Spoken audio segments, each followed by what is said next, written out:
नमस्ते, प्रणाम। आप लोग कैसे हैं? आशा करते हैं कि स्वस्थ होंगे और मस्त होंगे और अपने अपने काम में व्यस्त होंगे।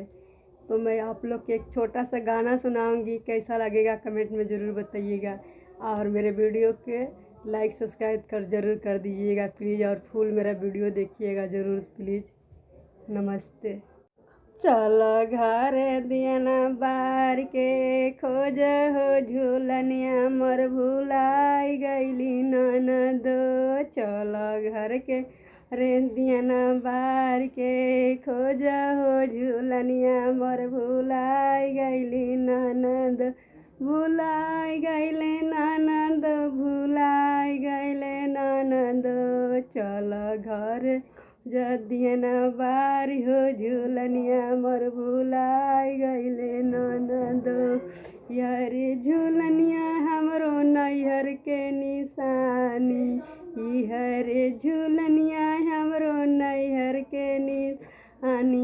यही रे झूलनी पर सैया मोर दीवाना हो झूलनिया मोर भुलाई गईले ननद। झूलनी पर मोर दीवाना हो झूलनिया मोर भुलाई गईले ननद। सास मोर खोजली ससुर गरी आवेले, सास मोर खोजली ससुर गरी आवेले। सैया मोर घर से निकाले हो झूलनिया मोर भुलाई गईले ननद। सैया मोर घर से निकाले हो झूलनिया मोर भुलाई गईले ननद।